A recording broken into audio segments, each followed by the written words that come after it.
Hello दोस्तों, आप सभी का स्वागत करता हूँ अपने यूट्यूब चैनल में।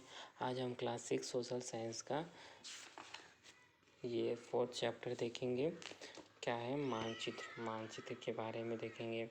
मानचित्र पृथ्वी की सतह या इसके एक भाग का पैमाने के माध्यम से चपटी सतह पर खींचे गए चित्र हैं। इसमें लेकिन एक गोलाकार सतह को पूरी तरह से चपटा करना असंभव है। मानचित्र हमारी विभिन्न ज़रूरतों के लिए आवश्यक होती है।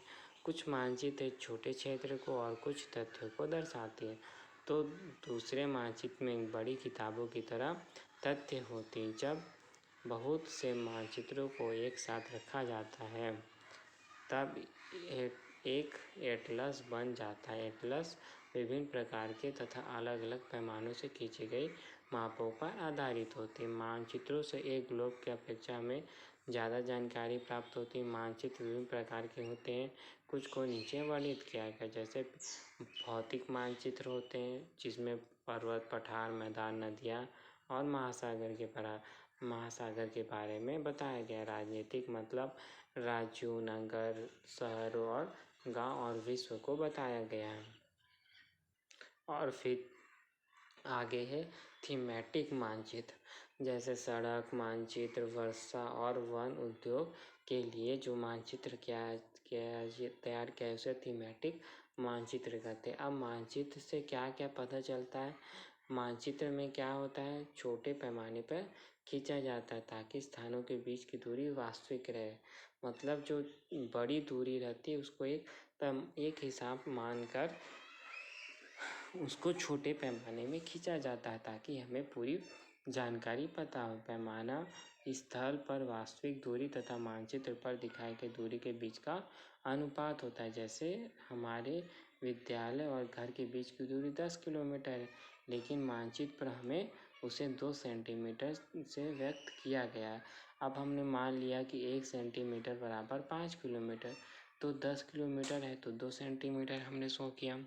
इस प्रकार मानचित्र के ये फायदे होते हैं। जब बड़े क्षेत्रफल वाले भाग में जैसे महाद्वीप या देशों को कागज पर दिखाना होता है तो लोग छोटे पैमाने का उपयोग करते हैं। जैसे अब उसमें हमने 1 सेंटीमीटर बराबर 5 किलोमीटर लिया था, अब इसमें 5 सेंटीमीटर बराबर 500 किलोमीटर ले लिया, तो इसी के आधार पर छोटे पैमाने वाला मानचित्र कहते हैं। जब एक छोटे क्षेत्रफल वाले भाग जैसे आपके गांव या शहर कागज पर दिखाना होता है तब हम बड़े पैमाने का उपयोग करते हैं। जैसे स्थल में 500 मीटर है तो 5 सेंटीमीटर। इस प्रकार हम मानचित्र का उपयोग करते हैं। जैसे ये क्या है, एक मानचित्र है, ये दुकान है, ये पोस्ट ऑफिस है, सामुदायिक केंद्र है, पेड़ है, खेल का मैदान है, विद्यालय, यहाँ पे फल का बगीचा है, यहाँ पे करीमशिला विकास, और यहाँ पे कुआं है, और यहाँ पे ये जो रोड बना हुआ है ऐसे ऐसे जाने वाला।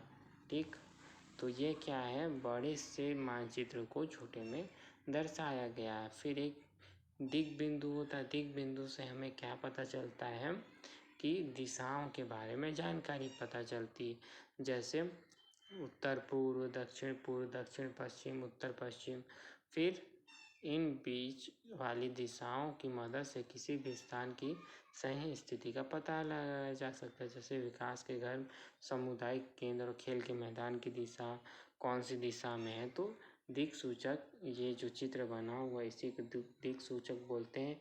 उत्तर दक्षिण की दिशा दिख रही है हमें और पूरब पश्चिम की दिशा को ये मान लेते हैं। फिर इससे हम ये हो गया, इसके बीच की दूरी ये जैसे ये पूरब है और ये उत्तर है तो इसके बीच का उत्तर पूर्व हो गया। ये दक्षिण है तो इसके बीच का दक्षिण पूर्व हो गया। इसी तरह दिक् सूचक होता है।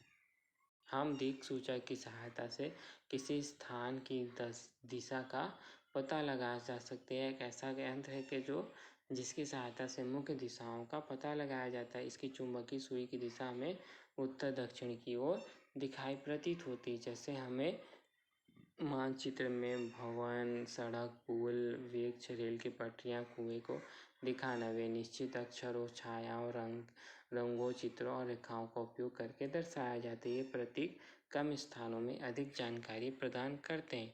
इन प्रतीकों के इस्तेमाल द्वारा मानचित्र को आसानी से खींचा जा सकता है तथा इसका अध्ययन करना आसान होता है। जैसे ये क्या, रेलवे लाइन को मतलब रेलवे लाइन में 3 लाइन बताया गया, बड़ी लाइन, मीटर लाइन और रेलवे स्टेशन। तो इसके अलग अलग प्रतीक हैं। पक्की और कच्ची सड़कें, ये पक्की हो गई, वही कच्ची सड़कें हो गई। अंतर्राष्ट्रीय, राज्य और जिला, ये अंतर्राष्ट्रीय हो गया, ये राज्य हो गया और ये जिला की सीमा हो गई। फिर उसी बात है नदी, कुआं, तालाब, मंदिर, मस्जिद, पोस्ट ऑफिस, ये सबको मानचित्र में इस तरह से दर्शाया जा सकता है। ये भी एक मानचित्र है जहाँ पे यहाँ पे विद्यालय है, यहाँ पे ये नदी, यहाँ पे मंदिर है, यहाँ पे सुंदरपुर का शहर है, यहाँ डुमरी शहर है, यहाँ बसंतपुर शहर है, यहाँ पे पीटीओ, यहाँ पे कुछ और भी बाकी है। तो इस प्रकार ये मानचित्र तैयार है।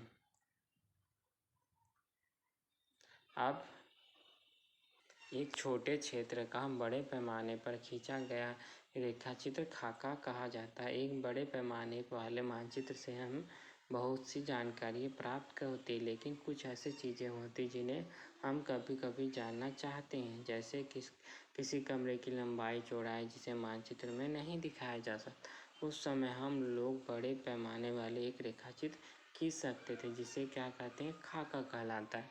तो मानचित्र वाला हमारे ये चैप्टर भी समाप्त हुआ।